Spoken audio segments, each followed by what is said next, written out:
everybody, welcome to SHRM National 2024. We're kicking it off live here with our good friends over at Fountain. I am Adam Poser from the podcast. I guess when I have a mic here, if I'm doing that, we're gonna get a little heartbeat, but I'll learn that one in a little bit. I'm thrilled to welcome our first guest of the day, Debra Squires. She is the Chief Customer Officer at a company called Bonusly. Deborah, welcome to the podcast at Fountain. Thanks for having me. So excited to get to chat with you today. Well, before we got on camera here, we were talking about our fun little dinner last night. We were at Tre Dita in the St. Regis Hotel, and Deborah and I have a very shared, and a lot of people too, passion for Cacio de Pepe. Mm-hmm. And the way she framed it up to me, I thought she was going to talk to me smack about the dish, but she was blown up. What was it about specifically about that Cacio de Pepe that got you? Oh my gosh. Well, it was perfectly peppered, right? But these little soft rigatoni bites were perfectly bathed in buttery goodness. So there was equal distribution of the sauce across the rigatoni. Yes. Right. Yes. So we're going to give a quick shout out to Tre Dita. Evan White, thank you for organizing that. Fountain, thank you so much for having us here. So let's get into it, Deborah. Okay. You have a unique background because you're somewhat relatively new in this position of the customer-facing position. Yes. Well, you're 25 years in HR, and I love to ask this question. How does one get into the path of HR in their career?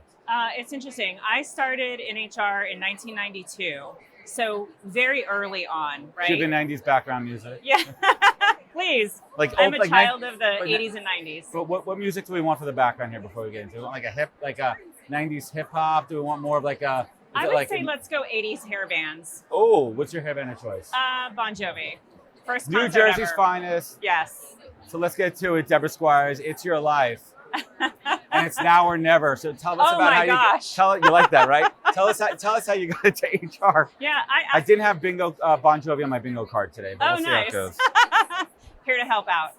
So interestingly, I didn't choose to get into HR. HR chose you. HR chose me. Yes, absolutely. I come from humble beginnings. I was working my way through undergrad and I needed a full-time position, and I accidentally ended up being hired into a large financial services company in the employee relations department. Absolutely no experience in employee relations or HR.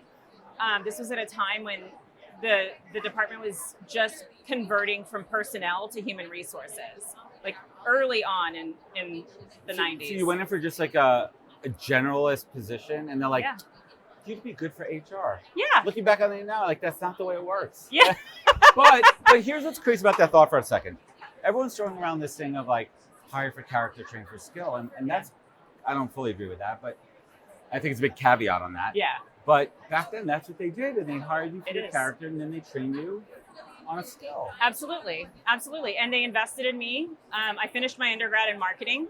I was hoping to get into crisis PR. Actually, that works really well when you work in employee relations, by the way. Lots of crisis du jours. And then they paid for my MBA. And that's where I studied human resources. And the rest is just history. Do you think you would have gotten into human resources if they didn't take a chance on you and pushed you into that position? No. Honestly, at that point in my life, I was 21, 22. I didn't even know what HR was. Her? Are they missing a letter here? Right? Is that a salutation? Yeah. And it's interesting too how much it's changed. Let's talk a little bit about how the workplace has changed since the early mid 90s. I mean, we're talking 25, 30 years at this point. Like, I'm being generous on that. What do you see has been the biggest change in the discipline of human resources? Yeah. Well, to give you a sense of what it was like in the early 90s in HR, I started before FMLA was passed and before the ADA had gone into effect. And in the personnel manual, women were not allowed to wear pants. They had to wear hosiery with their skirts. Like, that's how backwards it was. It was very much the rules department. You're working in Texas. Do you think that was unique to this particular state, or just at the time, most companies were like that from a professional resource perspective? Yeah, absolutely. Definitely financial services companies. It was very much a patriarchal culture and approach. I think there was no concern for employees. So I'll give you an example. I had my son while I was there in the mid 90s. You got 6 weeks of maternity leave and you had to show up on 6 weeks in one day Wow. if you wanted to keep your job. There was no FMLA. There was no extension. You couldn't There was even, no mothering room. There was nothing. none of that. I mean, how did you, as a mom, deal with that? I mean, I know, like, my wife took 3 months off. I mean, she even then she wanted to take long. I mean, Yeah. the United States, generally speaking, is one of the worst countries. There's no uniformity. There's no general laws. Yeah. But 6 weeks. Yeah, 6 weeks.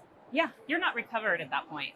You know, Yeah. you're physically, your body's not recovering. Yeah, absolutely. And if you're a woman who's breastfeeding, how do you, pumping technology's not, I mean, the whole thing. I mean, we're not going to go totally down that road, but no, no, but you it's didn't true. have it. Like, you did not have, you could not show up as a full human in those days. There was no appreciation for that. The only way I got through it is through my family. I have an amazing husband, and he was there, and he shared more than 50% of the burden a lot of times. Wow.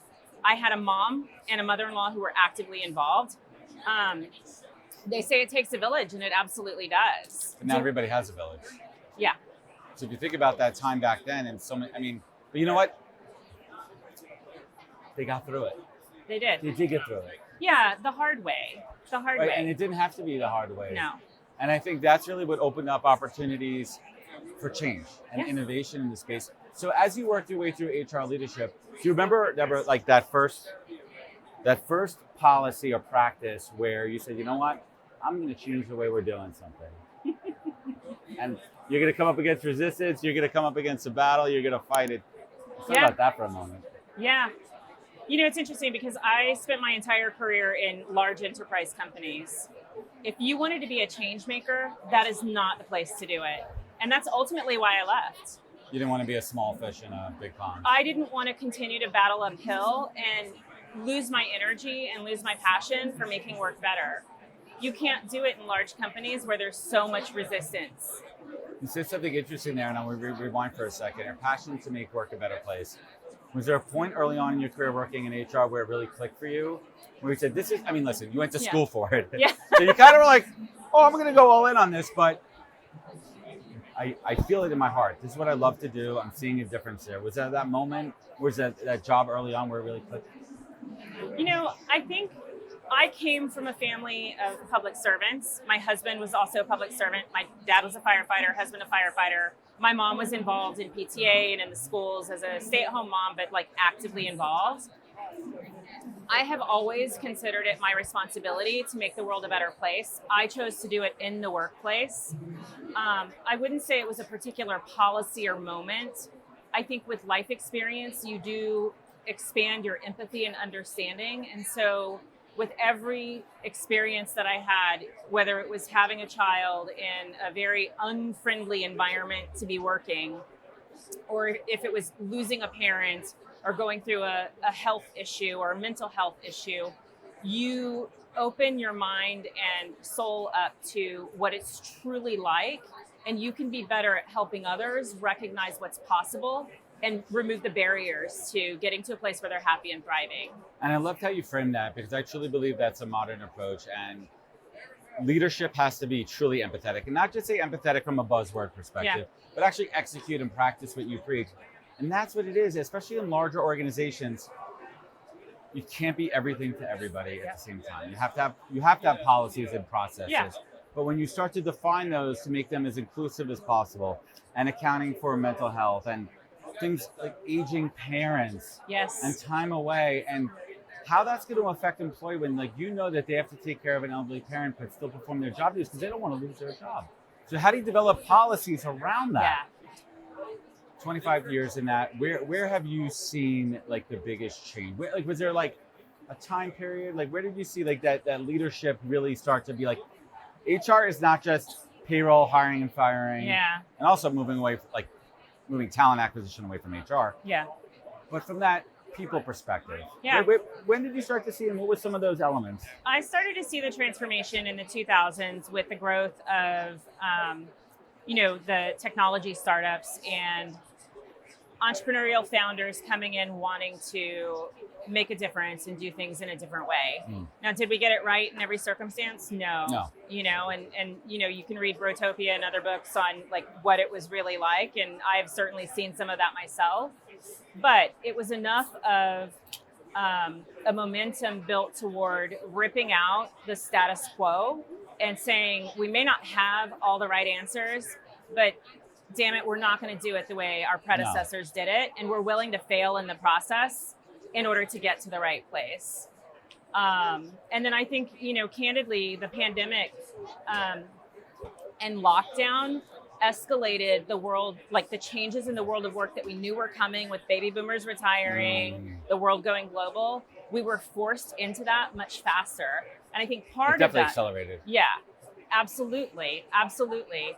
But it also made the HR practitioner's job much harder, because you're not only shifting from in-office to remote and like having all of those conversations, but you then become much more in tune with not just the workforce and the workplace, but like the total impact of what's going on in the world on the humanness of your team members. And there's so much more exposure to the need for balancing mental health, and not always having a policy that can tell you what to do, like how to do the right thing. And so, yes, you do have to have policy and structure, but you also have to have very human people leading the company. There's going to be exceptions to the rules. Absolutely. And it's not HR's job to always navigate that. That's a leadership responsibility. Right? Like, let's stop saying HR police, right? Like, it's an old misnomer. HR are not the narcs, right? No. They're not what it's, No. and they're not always conflict resolution. I mean, to an extent, No. right? But how do you empower hiring managers Absolutely. to take on a lot of these skills that are traditionally HR?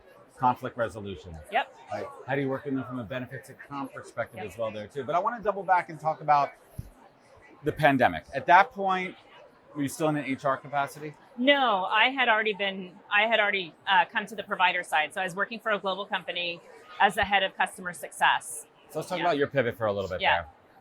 Was it a natural, organic pivot, or let's unpack that story for me, Deborah. Yeah. So I spent the first decade of my career in enterprise HR departments, really large companies. I realized that I was going to lose my passion for making work better if I was consistently pushing a boulder up a hill in an environment that didn't want it, right? And so I pivoted to consulting, because then I had the freedom of providing that guidance and support on, people strategy and culture and performance enablement. But I was being leveraged by companies that actually wanted that intervention and that strategy and were trying to make the best of it. And that led me to an HR services company, TriNet, where I was I was there for almost 8 years at a time that we were rapidly growing. So I quickly moved from HR consultant practitioner to people leader, leading a team of HR consultants, managing books of business, articulating and supporting people strategy in SMB and mid-market companies. It sounds somewhat organic. It was organic. Like it's a pivot, but I think it's an organic pivot in the right direction. Let me go back to that. When you went on your own, after working so many years in corporate America, was it hard for you to be a consultant on your own and manage delivery and business development at the same time? Oh, that's so hard. It is so hard. It's People think feast or they could do famine. it. Yeah. And you got to eat what you kill. Yes, absolutely. And then once you're eating it, you realize you gotta have to kill go more. hunt some more. Right. So it was hard. And so the pivot to TriNet came at the perfect time, and it was a perfect opportunity to leverage what I loved, but in an environment where I could grow and flourish and help others and have more impact. And it was organic. But when you look at it from the outside, people think, oh, you made a career change, like you shifted completely. No, I carried over 80% of what I had been doing before. And that's kind of how I've navigated from HR services to HR tech. But it's always with the theme of how do we make work better? So it's so interesting too. So how do you still, when you're coaching your teams and you're putting on your hiring manager hat, your HR hat, and they have to build out a team, are there any kind of, when you look back at your lessons learned on your own career, hey, when you look at a resume, don't always look at it so linear, don't look at it, it's not binary, but how do you advise folks to evaluate candidates? Yeah. Do you have any takes on it? Yeah. It's interesting because a resume is just a piece of paper, and some people can lay it out really pretty and it looks phenomenal, but when you start digging below the surface, you don't find what you're looking for. So I think the first step is getting really clear about what you need at this time. So at different points in a company's life cycle, different stages of maturity, Mm-hmm. you need something different even in the same role. Well said. And so every time you go to hire, you need to look at what does the puzzle piece need to look like for this team, for this company at this stage, what gets us to that next level. So even if you're hiring 10 customer success managers, the next successive hire needs to look a little bit different. You need to bring in a skill set or a strength that we don't already have on the team, or an experience that we don't already have. I really like that you said that too, and it's about aligning first with the hiring manager. Because the thing I hate the most, I'm a recruiter by trade. Goldilocks, the Goldilocks hiring manager. Oh. Too much, too little, too big, too small, not enough. We need more of that. Not everybody's going to hit 100% Yeah. of the marks that you're looking for. Yep. So what's going to over-index at that time? Where do you feel the connection to somebody? Where do you feel that energy? Because it is important. And listen, we try to avoid like biases when it comes to hiring. That's one of the big things I talk a lot about. I've talked about it ad nauseum. I hate the word culture fit. It is literally my least favorite expression in the industry. Because fit means you want everybody to look, act, and sound the same as you.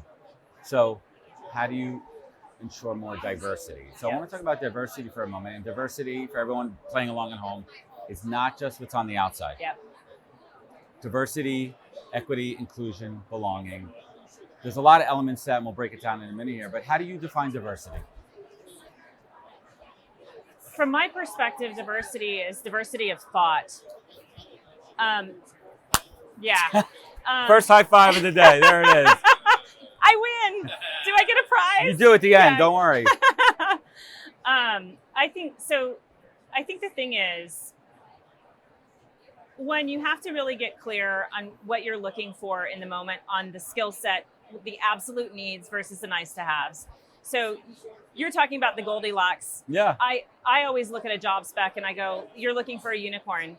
That person doesn't exist at scale. So you need to dial it back. Right. Let's hire for the set of skills and strengths that we actually need, and let's navigate the rest of it. Stop trying to expect perfection and like unicorn purple squirrel candidates. It's not. They're not out there, and otherwise you're not. And it comes down to managing expectations too, as a hiring manager versus a recruiter. So what? Like I start a search early, and I say, we get that initial feedback, and I'm like, I could tell my unicorn radar is really strong.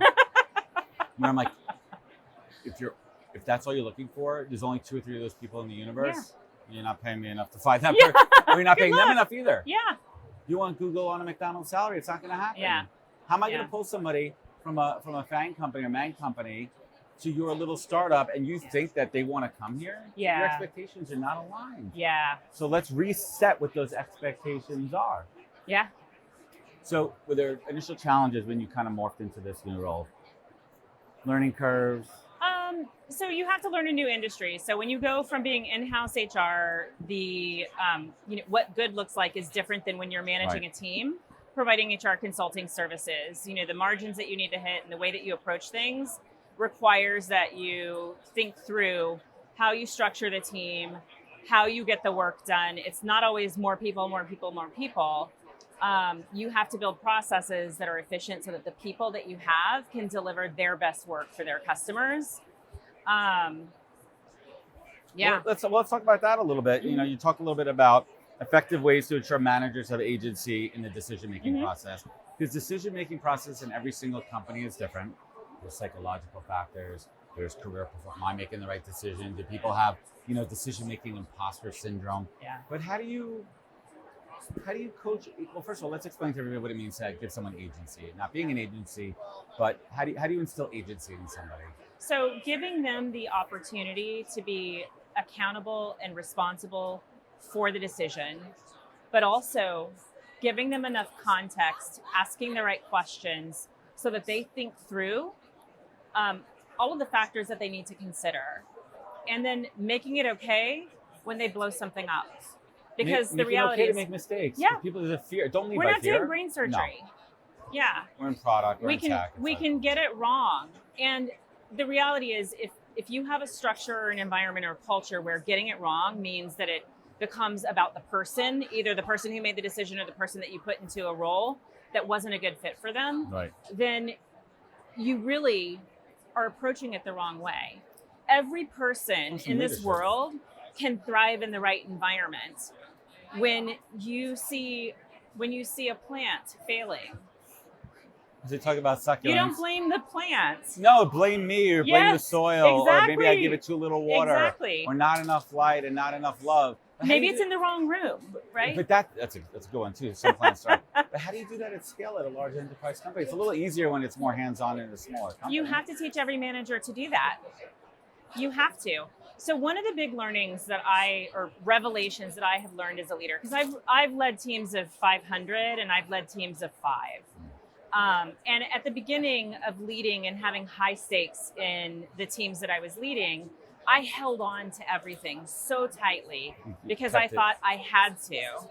And maybe I'm just getting old and tired, but what I've learned is that when you let go and you acknowledge, I had a conversation with our CEO the other day, this is not my skill set in a particular area. He's like, oh, that's perfect because I'm awesome at that. And I'm like, great, this is a perfect pairing. And having a culture where it's okay to not know what you don't know and being open with not knowing that. Because one of my other least favorite expressions is fake it till you make it. I despise it. Fake it till you make it is bad in my opinion. It's going to get you in trouble. I'd rather be open and honest. Listen, there's trying things. Yeah.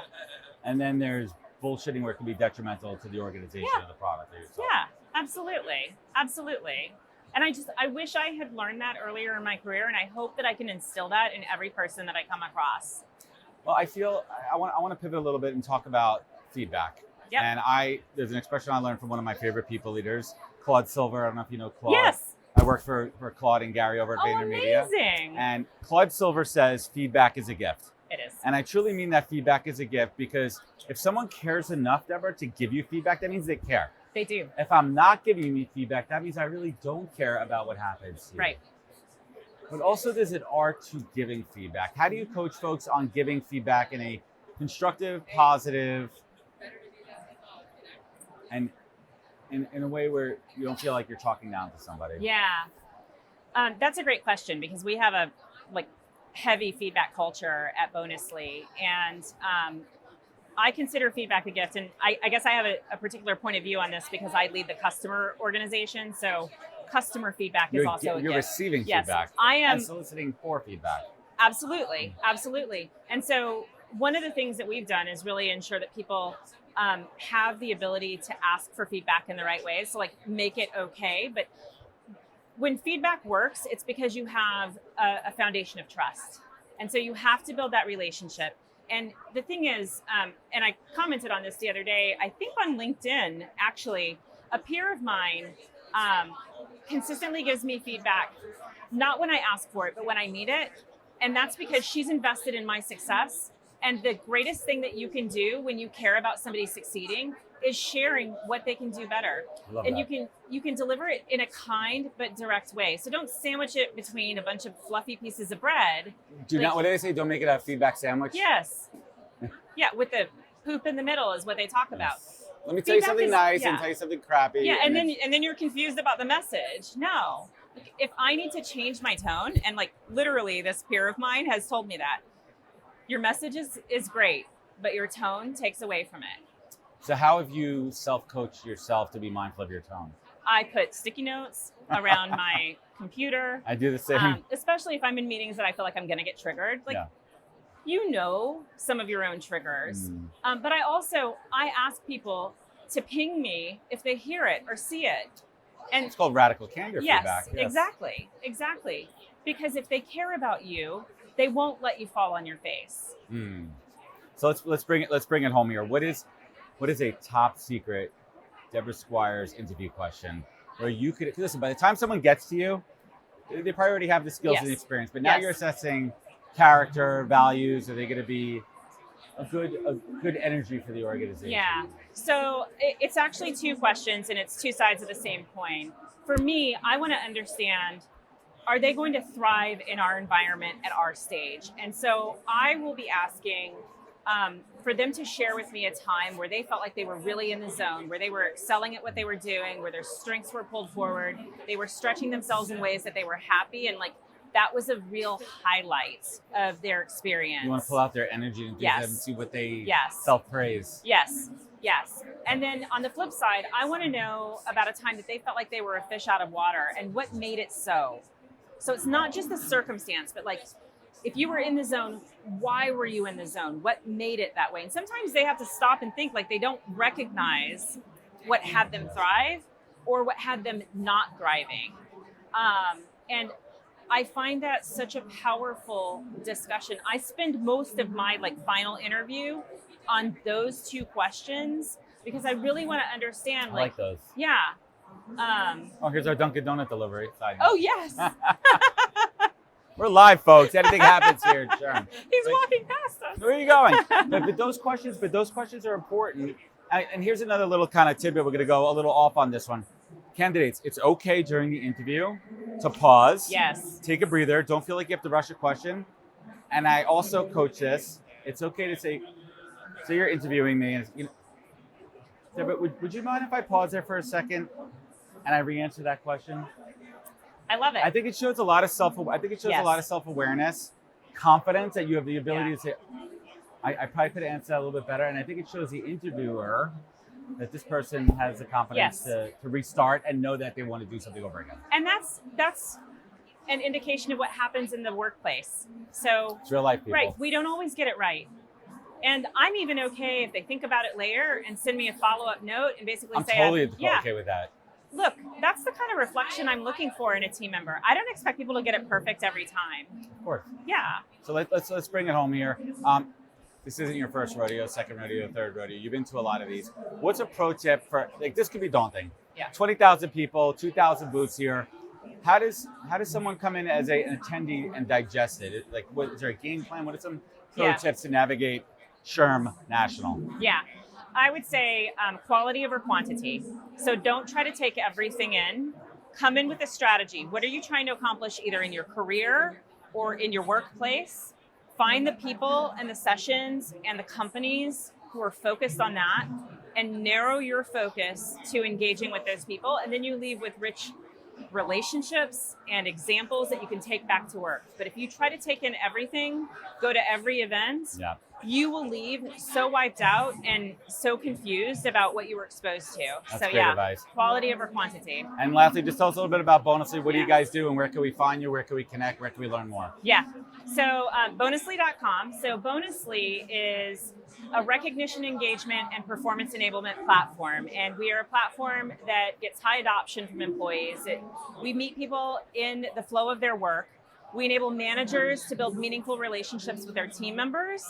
We enable team members to build relationships across the organization by delivering rich stories about the things that people are doing to live the values or accomplish major objectives and have impact in the organization. And it allows companies to really build relationship and recognize employees for their humanness. And so it's just such a great product and solution to build a better workplace. Bonusly.com, check it out right here. That's right. We're gonna have it right here.